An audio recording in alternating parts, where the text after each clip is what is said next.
Without further ado, please welcome Mr. Shash Hedge, the JAPAC Security Specialist of Public Sector at Google Cloud. Hey, thanks for the quick introduction there. Good afternoon, everyone. My name is Shash. I am, as introduced by my speaker, a security specialist for JPAC region, and currently I only specialize in the entire platform infrastructure as well as application security aspects of Google Cloud. Today, what we will do is at a high level, we will talk through some of the key areas as to how Google thinks about security, and we'll cover some of the specific aspects that might be relevant to organizations that are thinking of embarking on the cloud journey, right? So along the way, if there are any questions, please feel free to post them on the chat, and I'll be happy to answer them either during the chat or towards the end. Now, what we'll do is we'll first start looking at, what happens typically in an organization. So every organization that we speak with on a regular basis, what they do is they actually have certain business objectives. And in order to meet those business objectives, there are certain obligations that they have to cater to. Either they could be obligations that they have to work with their regulators, or obligations that they have to meet in terms of standards within the industry itself. But what's also been happening recently is the security landscape has been changing to such a degree that security itself has become a business objective. So it's part of the business objective along with the overall business objective that the organization has. And so as a result of that, that gets translated into certain objectives that the organization has to cater to. For instance, the organization might need to meet certain auditory or regulatory obligations. They may have to make sure that they have to have the right amount of visibility and control in place within their environment to meet those requirements. They may also have to understand, especially if they're adopting cloud for the first time, or if they are adopting a multi-cloud strategy, they need to understand, first of all, what their role is in terms of the shared responsibility model, and also be empowered to take certain actions if and when something goes wrong, right, from a shared responsibility model standpoint. So we'll touch upon some of these aspects, but just keep those in mind. Now at Google, we take security, privacy, as well as trust very seriously. And currently we are on a journey to being the most trusted cloud in the market.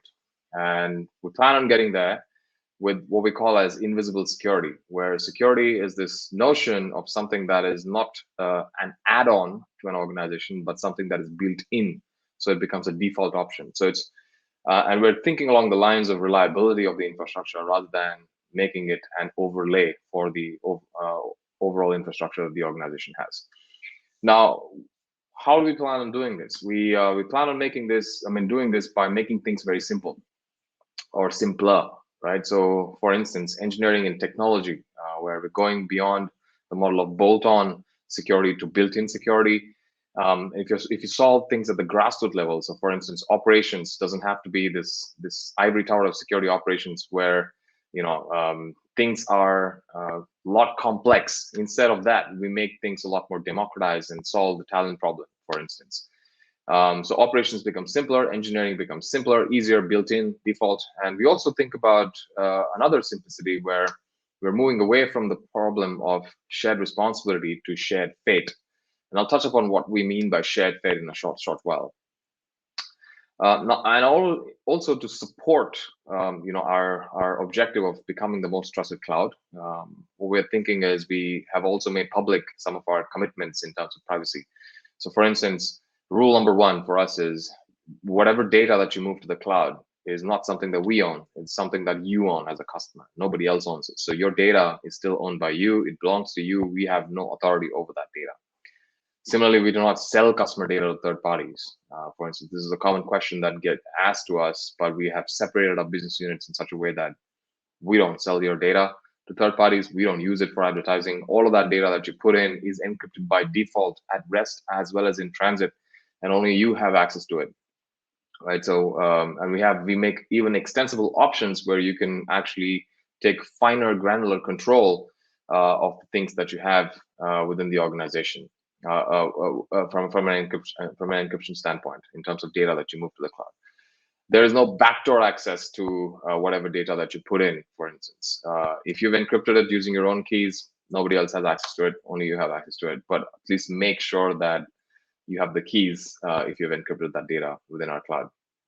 So we have a lot of these commitments that we've made in terms of privacy. We also have other commitments that we've made in terms of trust, which also is available. I'm not going to go through all of them, but let me touch upon a few of them. So when we talk about becoming the most trusted cloud in the industry, what we really mean is it's providing a few building blocks that are available to customers. So for instance, providing transparency and sovereignty to customers in terms of how their data is handled, giving them the choice in terms of how the data is handled, where the data can be stored or handled from. Building a foundation of network security through zero trust architecture, for instance.